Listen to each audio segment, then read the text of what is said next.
सभी दोस्तों को प्रणाम। मैं सिर्फ डॉक्टर विवेक, मैं एक होम्योपैथिक कंसल्टेंट हूँ। फ्रेंड्स, बच्चों में होने वाली एक बड़ी कॉमन और गंभीर विषय में आज का वीडियो बनाया गया है। और वो विषय है बच्चों में सूखा रोग, जिसको मेडिकल टर्म में रिकेट्स कहते हैं और जनरल भाषा में सुखंडी कहा जाता है। तो ये रिकेट्स क्या है, होने के कारण, टाइप्स, लक्षण, इन्वेस्टिगेशन के साथ साथ घरेलू उपचार और प्रॉपर होम्योपैथिक ट्रीटमेंट के विषय में इस वीडियो में चर्चा होगी। तो सबसे पहले हम लोग बात कर लेते हैं कि सूखा रोग क्या है। तो सूखा रोग रिकेट्स या सुखंडी भी कहा जाता है। बच्चों में होने वाली ये एक गंभीर समस्या है। इसमें शरीर का विकास रुक जाता है। बच्चे अत्यधिक दुबले पतले हो जाते हैं और उनकी हड्डियां कमजोर और मुलायम होकर झड़ने लगती हैं। और अगर हम इसके कारण के विषय में बात करते हैं, means what are the cause for rickets, तो सबसे पहला, यह बीमारी मुख्य रूप से शरीर में पोषक तत्वों की कमी के कारण होता है। पोषक तत्वों में कमी के कारण की बात करते हैं तो विटामिन डी की कमी। इसका मुख्य वजह धूप की कमी या खान पान में विटामिन डी का न होना। यह विटामिन हड्डियों को मजबूत करने के लिए कैल्शियम को सोखता है। इसके अलावा कैल्शियम और फास्फोरस की कमी, आहार में इन खनिज लवणों की कमी होने की वजह से भी रिकेट्स या सूखापन देखने को आता है। पाचन तंत्र का कमजोर होना, यदि बच्चा खाया हुआ भोजन अच्छे से नहीं पचा पाता है तो उसे पर्याप्त पोषक तत्व नहीं मिल पाता है और वो बच्चा कमजोर हो जाता है। इसके अलावा लंबे समय तक दस्त या किसी बीमारी से ग्रसित होना, बार बार पेट खराब रहने से भी बच्चे कमज़ोर हो जाते हैं और जिसकी वजह से भी सुखंडी ऐसा रोग हो जाता है। कारण जानने के बाद अब हम इसमें इसके टाइप के विषय में जान लेते हैं कि रिकेट्स के क्या क्या टाइप हैं। तो टाइप में अगर बात करते हैं तो सूखा रोग होने के कारण और प्रभावित अंगों के आधार पर इसे प्रकारों में बांटा जाता है। तो सबसे पहला होता है nutritional rickets, vitamin D dependent rickets, type 1 type 2 type के होते हैं। हाइपोफॉस्फेटेमिक रिकेट्स, किडनी से संबंधित रीनल रिकेट्स और गैस्ट्रोइंटेस्टाइनल रिकेट्स भी होते हैं। कारण जानने के बाद, टाइप जानने के बाद, अब हम इसके लक्षण के विषय में बात कर लेते हैं कि अगर कोई बच्चा सूखा या सुखंडी रोग जैसे बीमारी से ग्रसित है तो उसके शरीर में क्या क्या सिम्टम आते हैं। तो सिम्टम की बात करते हैं तो सबसे पहला, लक्षणों को पहचान कर सही समय पर उसका इलाज किया जाना ही सबसे अच्छा ट्रीटमेंट होता है।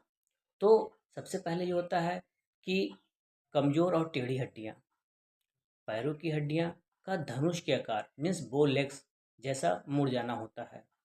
बच्चों की वृद्धि, शारीरिक विकास धीमा पड़ जाना, बच्चों की लंबाई का सामान्य से कम बढ़ना। इसके अलावा हड्डियों में दर्द, हाथ पैर में दर्द, रीढ़ या कूल्हों में लगातार दर्द बना रहता है। इसके अलावा कमजोरी और चिड़चिड़ापन, बच्चे हमेशा सुस्त रहते हैं और बहुत जल्दी थक जाते हैं। खेलते खेलते खेलते बच्चे बैठ जाते हैं, थक जाते हैं और खड़ा करने पे फिर वो बैठ जाते हैं। दांत देर से निकलना, कमजोरी और विटामिन डी या कैल्शियम की कमी होने की वजह से भी बच्चों के दांत निकलने में परेशानियां या धीमा होता है। सिम्टम जानने के बाद अब हम इसमें इसके घरेलू उपचार के विषय में जान लेते हैं कि अगर कोई बच्चा रिकेट्स, सुखंडी या सूखा रोग से प्रभावित है तो उसके लिए घरेलू उपचार क्या क्या है। तो घरेलू उपचार के साथ साथ ट्रीटमेंट लेना बहुत ज़रूरी होता है। तो जो कुछ घरेलू उपचार होता है उसमें सबसे ज़्यादा ज़रूरी होता है धूप। बच्चों को सुबह की हल्की धूप में ज़रूर बैठाएं। बच्चों को सुबह सुबह हल्की धूप में खेलने को दें, उसके साथ खुद खेलें जिससे बच्चे कुछ टाइम तक उसमें रह सकें। यह विटामिन डी का सबसे प्राकृतिक और बेहतरीन स्रोत होता है। विटामिन डी और कैल्शियम युक्त आहार देना, बच्चों के आहार में दूध, दही, पनीर, अंडे की जर्दी मीन्स एग यॉक शामिल करें। इसके अलावा मछली का तेल, डॉक्टर की सलाह पर बच्चों को कॉड लीवर ऑयल देने से बहुत जल्दी फ़ायदा मिलता है। मक्के और बाजरे का दलिया, मक्के और बाजरे के दलिया में फाइबर और पोषक तत्वों की भरपूर मात्रा होती है। ऐसे दलिया को खिलाने से पाचन तंत्र मजबूत होता है।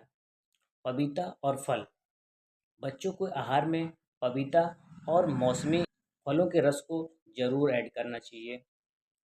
कारण, टाइप, लक्षण और घरेलू उपचार जानने के बाद अब हम इसके प्रॉपर होम्योपैथिक ट्रीटमेंट के विषय में बात कर लेते हैं कि सुखंडी मीन्स सूखा रोग या रिकेट्स को ठीक करने के लिए होम्योपैथिक में बहुत अच्छी अच्छी दवाएं आती हैं, जो आपके होम्योपैथिक डॉक्टर आपके कारण और सिम्टम के बेस पे चलाते हैं। तो इसमें जो कुछ कॉमन मेडिसिन होता है वो है calcarea phos, phosphorus, silicea, natrum mur, iodium, abrotanum, cina. ऐसे और भी बहुत से होम्योपैथिक मेडिसिन हैं जो आपके डॉक्टर आपके कारण और सिम्टम के बेस पे चलाते हैं। तो शिखंडी, सूखा या रिकेट्स पर बनाए ये वीडियो ऐसे बच्चों के परिवार में ज़रूर शेयर करें जिसके बच्चे शिखंडी जैसी बीमारी से ग्रसित हैं। पूरा वीडियो देखने के लिए धन्यवाद।